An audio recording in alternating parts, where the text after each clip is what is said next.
ഇരുന്നു. നിനക്കെന്താ? എന്താ? ഉണ്ണിയപ്പം നിറഞ്ഞ വായുമായി എന്തോ പറഞ്ഞ് വിച്ചു പറയുന്നത് മനസ്സിലാവാതെ അവൾ നോക്കി ചോദിച്ചു.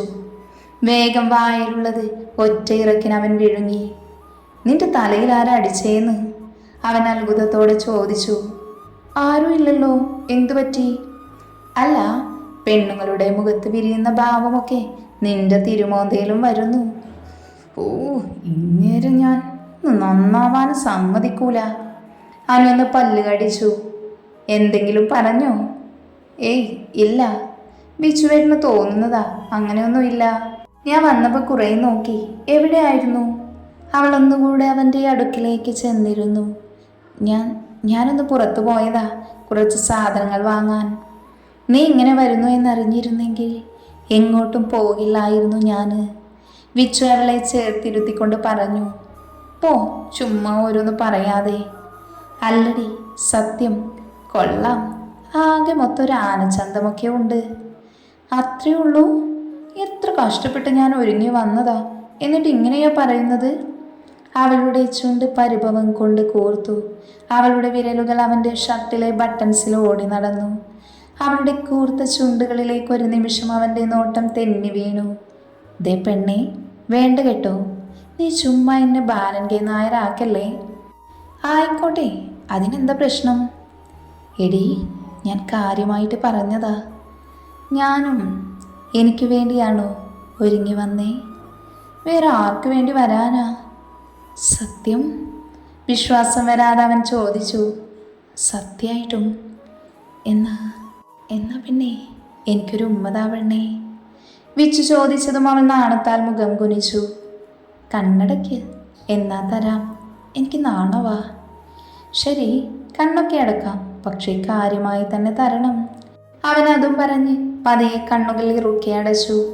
അയ്യടാ, ഇരിക്കുന്ന ഇരിപ്പ് കണ്ടില്ലേ? അവൾ പതിയെ ചിരിയടക്കി. അപ്പോഴാണ് ഫോൺ വിളിച്ചുകൊണ്ട് കൃഷ്ണച്ചൻ ആ വഴി വന്നത്. വേഗം സൈഡിലിരുന്ന ഉണ്ണിയപ്പ പാത്രമെടുത്ത് അച്ഛനെ നോക്കി ചിരിച്ചവൾ താഴേക്കിറങ്ങി. വേഗം താ പെണ്ണേ, ലാഗടിപ്പിക്കല്ലേ. എന്താ നീ ഒന്നും മിണ്ടാത്തേ?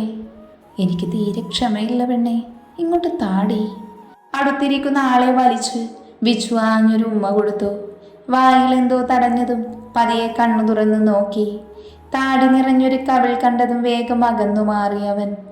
തന്നെ കളിപ്പിൽ നോക്കുന്ന അച്ഛനെ കണ്ടതും വിച്ചു കാറ്റൂരിവിട്ട ബലൂൺ പോലെ നിന്നു. ആകെ ചമ്മിനാറിയ അവസ്ഥയായിരുന്നു അവൻ്റെ. ഇവിടുന്ന് എടുത്തു ചാടിയാലോ ഈശ്വര, ആകെ നാണം കെട്ടു. അല്ലെങ്കിൽ വേണ്ട, ഓടിയാലോ? അവൻ നിന്ന് ഉമിനീരിറക്കി. അച്ഛൻ എപ്പോൾ വന്നു? ഞാൻ വന്നിട്ടേ കൊല്ലം 19 ആവാറായി. അയ്യോ, തമാശ. എന്നാ ഞാൻ അങ്ങോട്ട്. എങ്ങോട്ട്? അല്ല, താഴോട്ട്.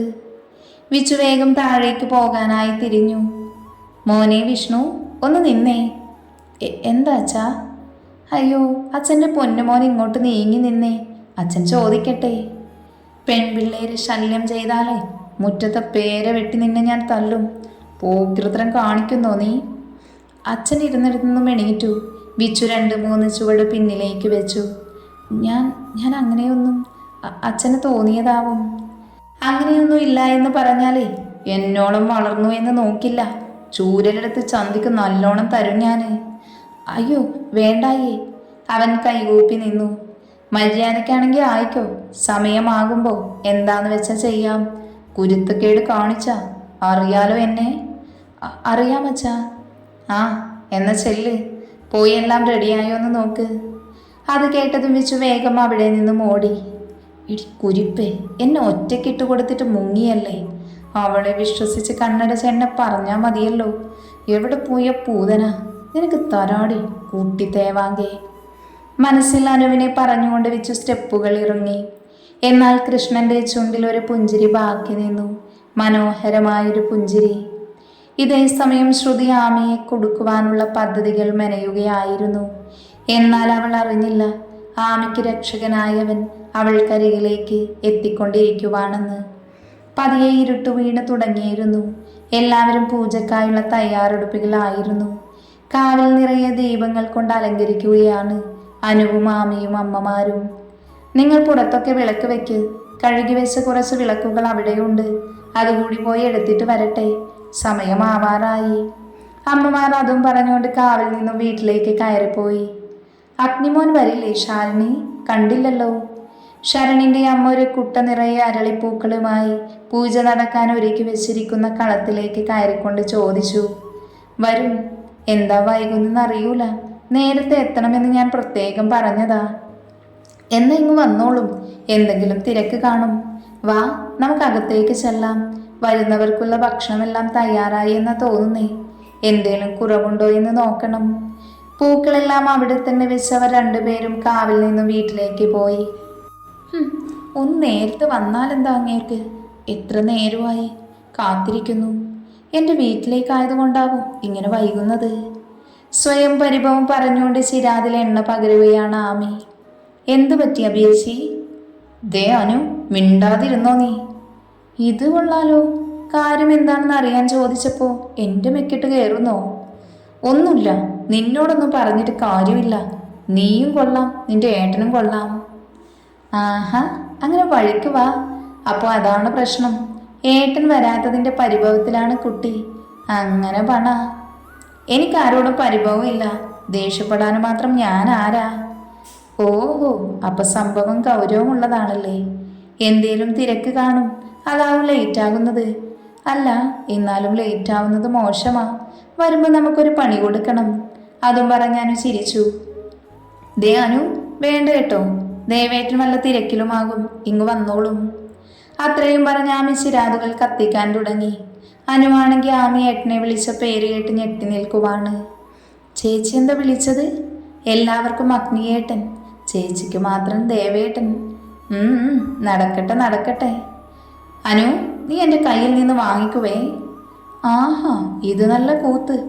ഞാൻ നേരത്തെ ഇത് തന്നെയല്ലേ പറഞ്ഞ് ഏട്ടൻ തിരക്കിലാവുമെന്ന്. ഇപ്പം ഞാൻ ആരായി? ഇത് കൊള്ളാം. ഇതേ സമയം കാളിയാർ മഠത്തിൽ തറവാടിൻ്റെ മുൻപിൽ അഗ്നിയുടെ കാറ് വന്നു നിന്നു. ഉമ്മരത്ത് തന്നെ ഫോൺ ചെയ്തുകൊണ്ടിരിക്കുകയായിരുന്ന ശ്രുതിയുടെ കണ്ണുകൾ ആകാംക്ഷയോടെ അവനെ നോക്കി. കാറിൻ്റെ ഡോറ് തുറന്ന് പുറത്തേക്കിറങ്ങി അവൻ. ഇരുട്ടി വ്യാപിച്ചു തുടങ്ങിയ അന്തരീക്ഷത്തിൽ വിളക്കുകളുടെ പ്രകാശം മാത്രം ബാക്കി നിന്നു. കറുത്ത കളർ കുർത്തയിലും വെള്ളമുണ്ടിലും അവൻ്റെ ആണഴകിന് മാറ്റുകൂട്ടി.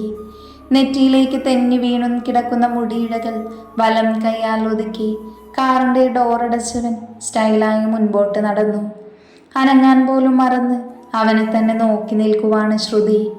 അവനെ അത്യധികം വശ്യതയോട് അവൾ നോക്കി നിന്നു. അവൻ്റെ കണ്ണുകൾ ആർക്കോ വേണ്ടിയുള്ള തിരച്ചിലായിരുന്നു. അബദ്ധത്തിൽ പോലും അവൻ്റെ കണ്ണുകൾ തനിക്ക് നേരെ നീണ്ടില്ല എന്ന തിരിച്ചറിവിൽ അവളിൽ എവിടെ നിന്നോ ദേഷ്യം ഇരച്ചു കയറി. ആ വന്നോ? ഇതെന്നെ ലേറ്റായേ? വിച്ചു വേഗം മുറ്റത്തേക്ക് ഓടിയിറങ്ങി. ഇത്തിരി പണിയുണ്ടായിരുന്നു. അല്ല, പൂജയും വഴിപാടുമൊക്കെ ഉണ്ടെന്ന് പറഞ്ഞിട്ട് ഇവിടെ ഒരു കോഴിക്കുഞ്ഞിനെ പോലും കാണുന്നില്ലല്ലോ. അഗ്നി ആകെ മൊത്തം ചുറ്റുവട്ടം ഒന്ന് നോക്കി പറഞ്ഞു. അയ്യോ അളിയ, നിന്റെ കണ്ണുപോയോ? ചുവന്ന ചേല ചുറ്റി നിൽക്കുന്ന ആ കോഴിയെ അളിയൻ കണ്ടില്ലേ? അവർക്ക് പുറകിലായി നിൽക്കുന്ന ശ്രുതിയെ ചൂണ്ടിക്കാട്ടി വിച്ചു പറഞ്ഞു. അവന് പറഞ്ഞത് വ്യക്തമായി കേട്ടില്ലെങ്കിലും അഗ്നിയുടെ നോട്ടം തന്നിലേക്ക് എത്തുന്നു എന്ന് കണ്ടവൾ ഒന്ന് പുഞ്ചിരിച്ചു. എന്നാൽ അവൻ അത് ശ്രദ്ധിക്കാതെ വിച്ചുവിന് നേരെ തിരിഞ്ഞു. എവിടെടാ എല്ലാവരും? അവരെല്ലാവരും അങ്ങോട്ടിറങ്ങി. വാ, ഞാനും പോകാൻ നിൽക്കുമായിരുന്നു.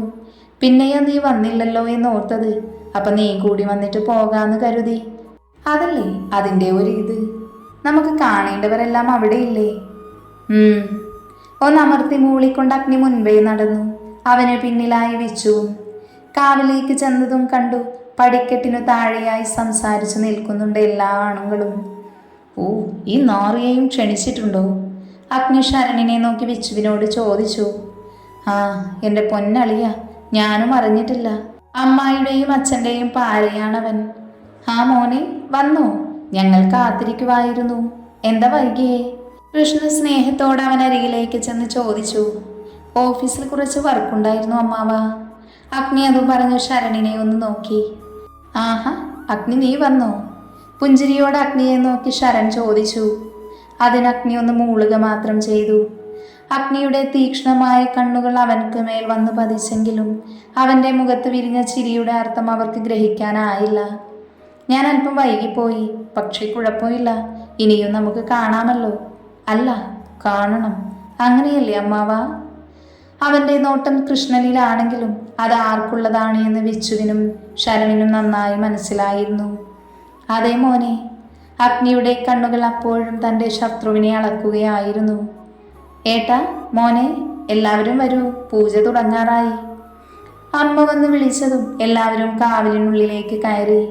അവിടേക്ക് പ്രവേശിക്കും മുൻപ് അവനൊന്ന് തിരിഞ്ഞു നോക്കി. അപ്പോഴും അവൻ്റെ ചുണ്ടിൽ ഒരു ചിരിയുണ്ടായിരുന്നു, പുച്ഛം നിറഞ്ഞ ചിരി. കാവിനുള്ളിലേക്ക് കയറിയതും അഗ്നിയുടെ കണ്ണുകൾ അവൻ്റെ പെണ്ണിനായി തിരഞ്ഞു. കാണാതായതും നിരാശയുടെ നിഴൽ അവൻ്റെ മുഖത്ത് വീണു. പെട്ടെന്ന് കാവിന് നേർ മുമ്പിലെ കൽവിളക്കിന് സമീപത്തു നിന്നും അനുവിൻ്റെ പൊട്ടിച്ചിരി കേട്ട് അവൻ അങ്ങോട്ട് നോക്കി. ഒരു വേള അവൻ്റെ ശ്വാസം നിലച്ചുപോയി. കത്തി നിൽക്കുന്ന വിളക്കിന് സമീപം അവൻ്റെ പെണ്ണ്.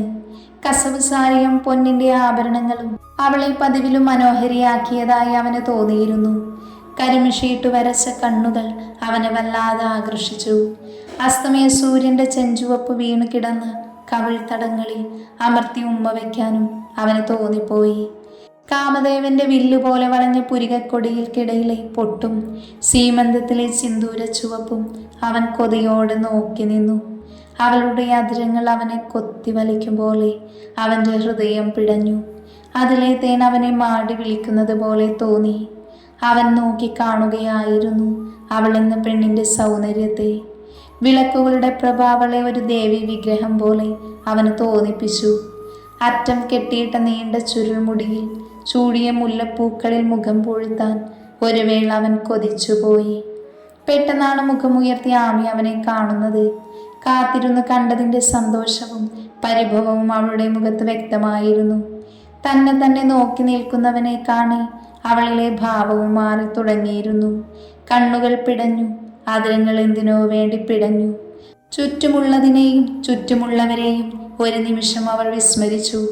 അഗ്നിയുടെ മനസ്സ് വെമ്പൽ കൊള്ളുകയായിരുന്നു അവളിലേക്ക് ഓടിയെടുക്കാൻ. അന്നോളം അവളോട് തോന്നാത്തൊരു കൊതി അവന് തോന്നിപ്പോയി. അവൻ ആ നിമിഷം ആഗ്രഹം തോന്നിപ്പോയി, അവളെ സ്നേഹിക്കുവാനും പ്രണയിക്കുവാനും മൊത്തമായൊന്ന് രുചിക്കുവാനും. കാവാണെന്ന് പോലും ഒരു നിമിഷം അഗ്നി മറന്നിരുന്നു. അവനും അവൻ്റെ പെണ്ണും മാത്രമായിരുന്നു അവനിൽ നിറഞ്ഞു നിന്നത്.